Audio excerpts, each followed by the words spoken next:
Hello, this is Mark Satterfield, and welcome to the Velvet Rope Playbook.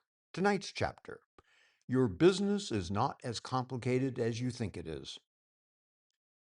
Jonathan had spent $42,000 fixing a problem that he really didn't have. I learned this approximately 12 minutes into our first conversation.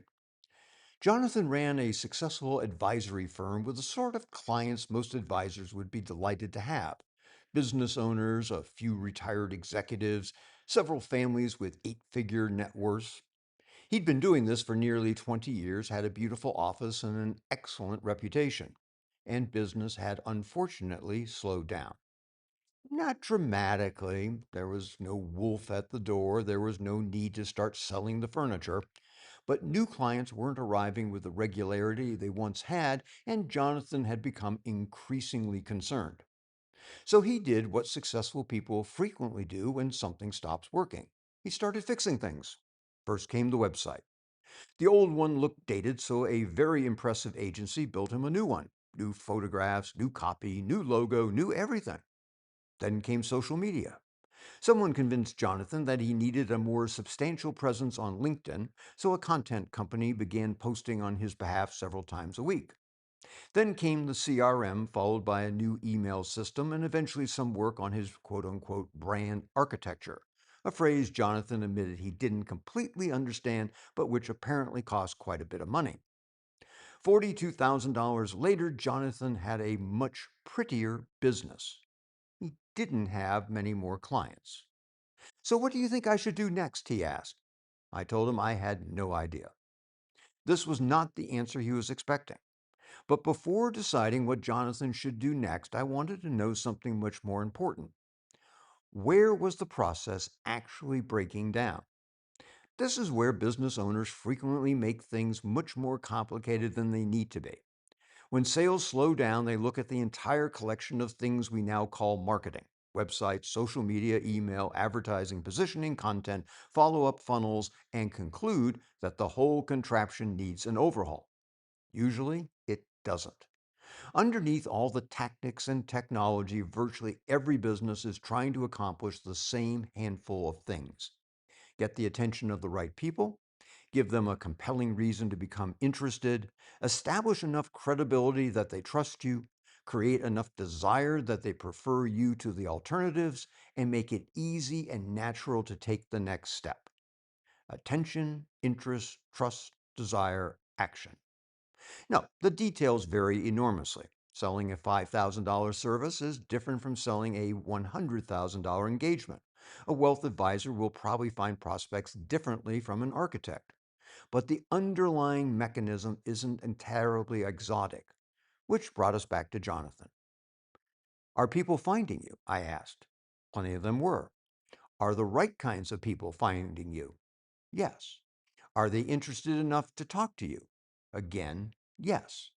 Now things were getting interesting. Jonathan didn't have an attention problem. He didn't have a visibility problem. And despite the rather expensive website sitting on his computer screen, he hadn't really had a website problem either. His problem appeared later. People were getting interested. They were scheduling conversations. They liked Jonathan. And then too many of them disappeared. That was the leak. We started looking at what happened between the first conversation and the decision to become a client. Suddenly, a business that had seemed extraordinarily complicated became considerably simpler. Jonathan didn't need another marketing system. He needed to fix one part of the one he already had. This is something worth remembering the next time you're tempted to overhaul your marketing. Don't start by asking, "What should I add?" Ask, "Where is the process actually breaking down?" Are enough of the right people discovering you? Once they do, are you giving them a reason to pay attention? Once they're interested, are you giving them enough evidence to trust you? Once they trust you, are you making a persuasive case for choosing you? And once they're ready, is there a comfortable and obvious next step? Find the weak link before you start rebuilding the chain. This becomes particularly important if you sell a high-end service because, unlike the people giving you marketing advice, you probably have another job. You have to deliver the service. You have clients to advise, projects to manage, houses to design, businesses to run, and problems to solve. You don't have unlimited hours to devote to 17 different marketing activities simply because someone on the internet announced that they're now essential. You need a small number of the right activities working together. There's one difficulty with doing this yourself. You're standing too close to your own business. You remember why the website has changed. You know why the follow up works the way it does. You understand why a particular service was added. Every piece has a history, and because of that history, every piece begins to feel important. Someone from the outside doesn't usually have any of that baggage. They can sometimes look at the entire contraption and say, there's your problem. And that observation can be worth considerably more than another 37-point marketing plan. It's also one of the reasons I enjoy working personally with successful business owners and professionals. Quite often, my job isn't to give you more things to do.